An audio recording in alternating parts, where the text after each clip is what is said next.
Orang yang takut mati itu sudah mati sebelum mati.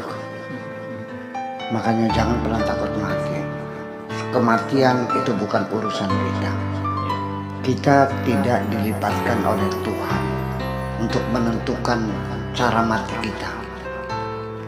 Dan kita tidak akan dikasih tahu oleh Tuhan di negeri mana kita akan mati. Wahai kekasih, sampaikan suara ini.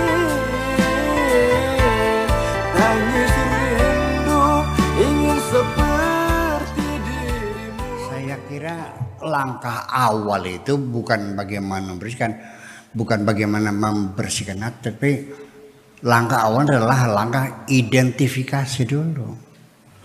Anda punya masalah apa? Yang rusak apa? Yang kotor apa? Macetnya di mana? Kan begitu. Nah, pakai saya ini kadang-kadang rasa sombong masih muncul, kadang-kadang. Iya. Kemudian juga seringkali malam gak tidur, sakit hati, dendam ingin balas, masih ada rasa dendam masih ada. Oh ya, itu penyakit hati. Ya, dendam, kebencian, ya rasa sombong itu penyakit hati. Yang bisa mengidentifikasi itu ilmu tasawuf namanya. Tetapi bagaimana caranya menghilangkan kesombongan, itu metodologinya adalah psikologi. Makanya saya kawinkan antara tasawuf dan psikologi. Iya kan? Nah, bagaimana caranya menghilangkan kesombongan itu? Bagaimana menghilangkan rasa dendam itu? Ya tentunya kajian-kajian psikologi sangat lengkap sekali ya, karena sampai sekarang juga masih terus berkembang. Iya. Jadi beginilah. Nanti secara psikologis kita akan mengatakan orang yang sombong itu dasarnya apa. Bahwa tidak bisa dihindari. Setiap seseorang mendapatkan kelebihan dalam dirinya. Apakah kelebihan itu artinya di atas rata-rata orang lain lah. Apakah itu kecantikan, menimbulkan kesombongan juga. Otakmu encer di atas rata-rata. Ya, IQ-nya ente 100 lebih, 110 di atas. Sombong juga. Ya, sekarang lagi melarat, kamu ini rendah hati. Ngomongnya sama bahasa bebasan, bahasa kromoinggil. Kalau nunjuk pakai jempol. Setelah kamu duitnya banyak, nunjuknya pakai telunjuk kok. Enggak begini lagi. Ya, ngomongnya sih pakai bahasa Indonesia, enggak pakai bahasa Jawa kromoinggil lagi kok. Betul enggak? Betul. Diundang sama tetangga miskin sudah enggak datang lagi. Muncul sembuhan. Itu semuanya, setiap kelebihan itu memunculkan rasa sombong. Apakah secara terbuka atau memang Anda kemas juga tapi ya tetap sombong? Ya, pura-pura tawadhu kan gitu, bisa terjadi. Nah, caranya makin gimana? Kita dengan logika sederhana saja. Ketika engkau sadar bahwa kelancaran rezekimu itu adalah rezeki dari Allah. Wajahmu yang cantik jelita itu adalah anugerah dari Allah. Hartamu itu adalah anugerah dari Allah. Otakmu juga bukan hasil kerja semuanya. Atas dasar apa Anda merasa bangga terhadap sesuatu yang Anda miliki sebagai pemberian dari Allah? Di mana tak bangganya?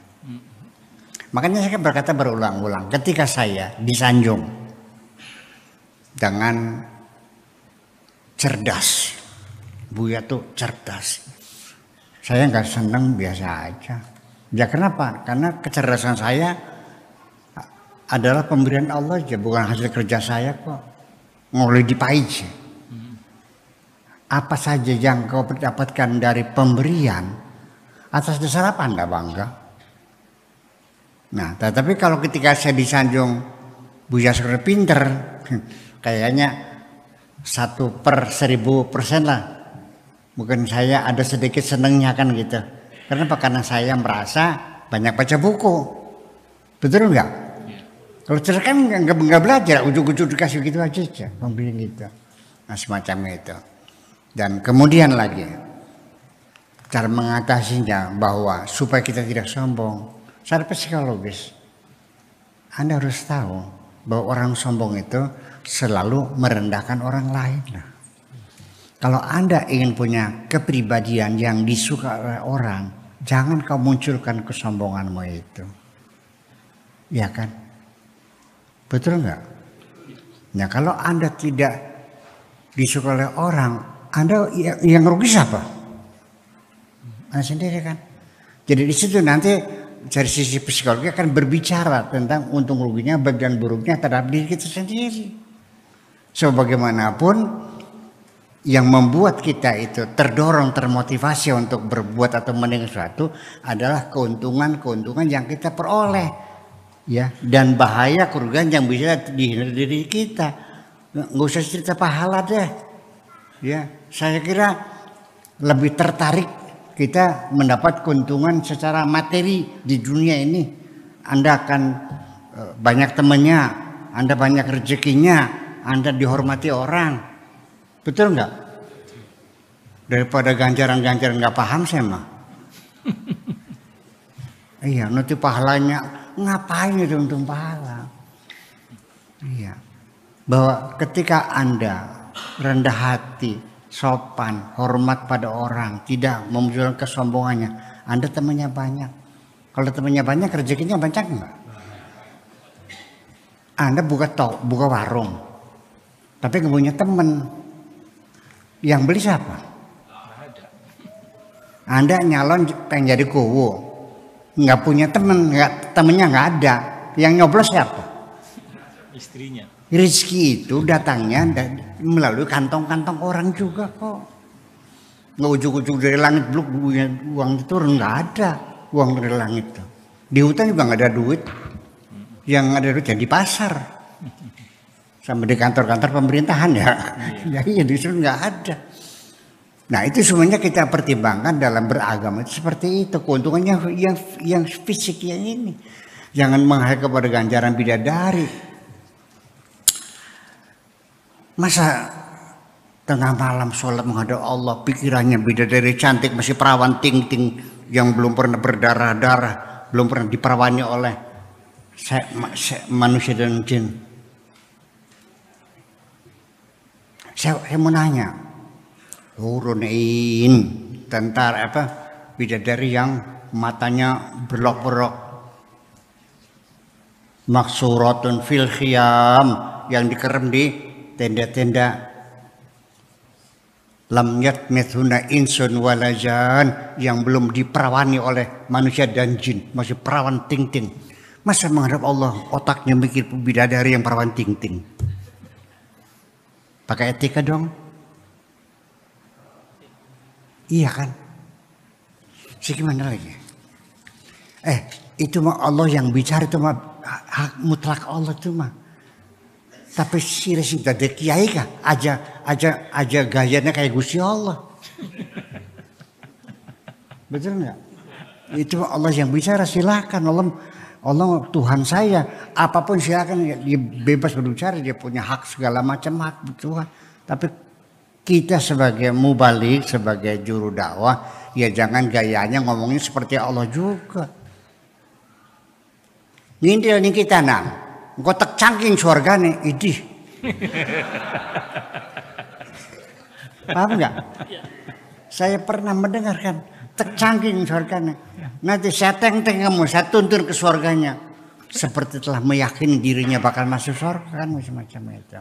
Nah itulah dari pada akhirnya bagaimana cara mengatasinya. Nah nanti kalau Anda masuk dalam perguruan sekolah-sekolah spiritual ya, padepokan ya, ikut pada torekat, nanti itu caranya lain lagi, itu melalui langsung menggempur langsung dengan menyibukkan diri kita, berzikir sebanyak-banyaknya. Kita sudah tidak mikir dunia lagi, dengan berpuasa, ya kan? Dengan perut lapar, mata ngantuk, tenaga lemas, berzikir itu menghancurkan. Itu juga efektif untuk memberi itu zikir itu. Jangan bilang tidak, itu efektif. Ingat ke bulan puasa? Ingat ke bulan puasa? Kamu puasa kan? Nggak makan kan? Lapar nggak? Nggak minum kan? Dahaga? Enggak. Malamnya sholat sunnah 23 rakaat. Kok bisa? Lebih lagi setelah selesai sholat baca Quran sampai jam 12. Kok bisa? Pada lapar kan? Pada lemes kan? Coba dibuktikan sekarang di luar bulan puasa. Sanggup nggak kamu sholat 23 rakaat? Baca Quran jam 12 malam. Sanggup nggak? Kenapa? Ya itulah ketika jasad kita ditindas, rohani kita bangkit. Itu. Ya, jadi kedua-duanya nanti kita pakai persoalannya mah. Ya, kedua-duanya kita metode dressur, namanya dressur. Itu seperti kita metode dressur itu seperti metodologi dalam ilmu jiwa binatang, bahwa binatang pun bisa dilatih melalui instingnya. Gajah bisa dilatih, bisa main bola kok. Betul nggak? Gajah bisa main bola nggak? Bisa. Burung bisa, kambing, anjing bisa berburu, diajak berburu kan? Iya. Burung apa? Burung elang kan bisa untuk menangkap unsur mangsanya. Apalagi manusia. Sistem dressur juga kita pakai sekali-kali untuk menuju kebersihan rohani semacam itu. Saya kira begitulah kira-kira. Makasih.